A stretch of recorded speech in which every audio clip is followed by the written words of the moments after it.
नमस्कार। धार्मिक कथा सागर में आप सभी का स्वागत है।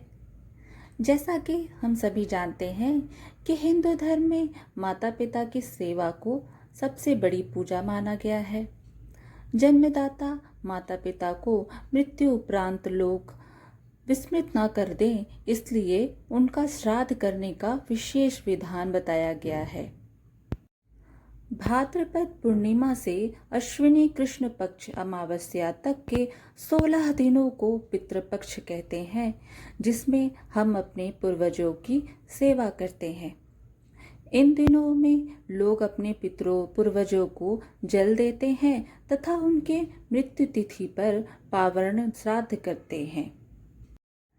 माता पिता आदि पारिवारिक मनुष्यों की मृत्यु के पश्चात उनकी तृप्ति के लिए श्रद्धापूर्वक किए जाने वाले कर्म को पितृ श्राद्ध कहते हैं।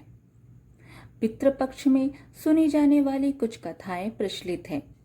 आज उन्हीं कथाओं के बारे में जानेंगे। कथा के अनुसार महाभारत के दौरान दानवीर कर्ण, जिनके नाम के आगे ही दानवीर था, उन्होंने पूरी उम्र बहुत दान दिया। जो भी उनसे कुछ मांगता वो उसे जरूर मिलता। कर्ण की मृत्यु हो जाने के बाद जब उनकी आत्मा परलोक में पहुंची तो उन्हें बहुत सारा सोना और गहने दिए गए। कर्ण की आत्मा को कुछ समझ नहीं आया, वह तो आहार तलाश रहे थे। उन्होंने इंद्रदेव से पूछा कि उन्हें भोजन की जगह सोना क्यों दिया गया है।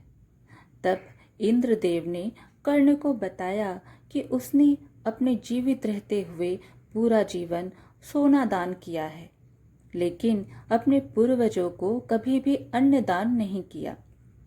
तब कर्ण ने इंद्र से कहा, उन्हें यह ज्ञात नहीं था कि उनके पूर्वज कौन थे और इसी वजह से वह कभी उन्हें कुछ दान नहीं कर सके। इस सब के बाद कर्ण को उनकी गलती सुधारने का मौका दिया गया और 16 दिन के लिए पृथ्वी वापस भेजा गया, जहां उन्होंने अपने पूर्वजों को याद करते हुए उनका श्राद्ध कर उन्हें आहार दान किया, तर्पण किया। इन्हीं 16 दिन की अवधि को पितृपक्ष कहा गया।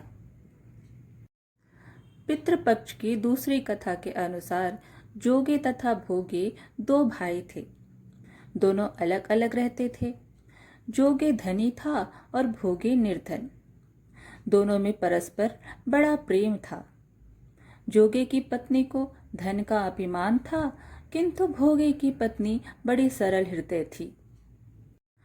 पितृपक्ष आने पर जोगे की पत्नी ने उससे पितरों को श्राद्ध करने के लिए कहा, तो जोगे इसे व्यर्थ का कार्य समझकर टालने की चेष्टा करने लगा। किंतु उसकी पत्नी समझती थी कि यदि ऐसा नहीं करेंगे तो लोग बातें बनाएंगे।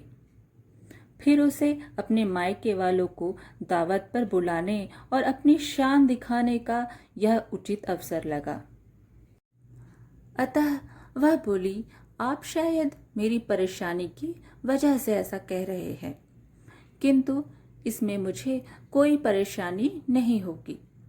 मैं भोगे की पत्नी को बुला लूंगी, दोनों मिलकर सारा काम कर लेंगी। फिर उसने जोगे को अपने पीहर न्योता देने के लिए भेज दिया। दूसरे दिन उसके बुलाने पर भोगे की पत्नी सुबह सवेरे आकर काम में जुट गई।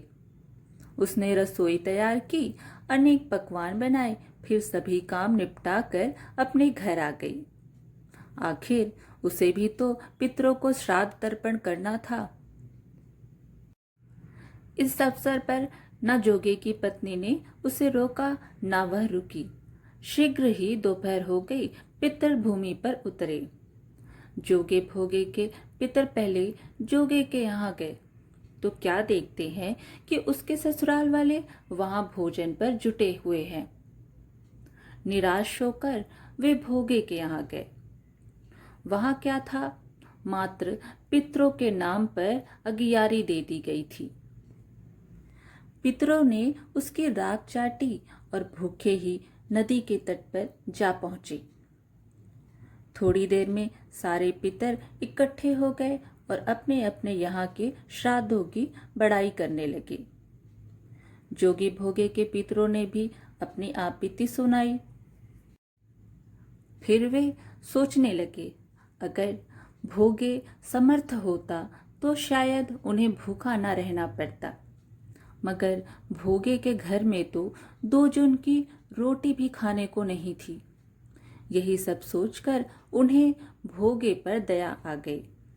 अचानक वे नाच नाच कर गाने लगे, भोगे के घर धन हो जाए, भोगे के घर धन हो जाए। सांझ होने को हुई। भोगे के बच्चों को कुछ भी खाने को नहीं मिला था।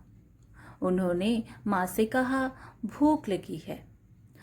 तब उन्हें टालने की गरज से भोगे की पत्नी ने कहा, जाओ, आंगन में हौदी औंधी रखी है, उसे जाकर खोल लो और जो कुछ मिले बांट कर खा लेना। बच्चे वहां पहुंचे तो क्या देखते हैं कि हौदी मोहरों से भरी पड़ी है। वे दौड़े दौड़े माँ के पास पहुंचे और उसे सारी बातें बताई। आंगन में आकर भोगे की पत्नी ने यह सब कुछ देखा तो वह भी हैरान रह गई। इस प्रकार भोगे भी धनी हो गया, मगर धन पाकर वह घमंडी नहीं हुआ। दूसरे साल का पितृपक्ष आया। श्राद्ध के दिन भोगे की स्त्री ने 56 प्रकार के व्यंजन बनाए। ब्राह्मणों को बुलाकर श्राद्ध किया, भोजन कराया, दक्षिणा दी।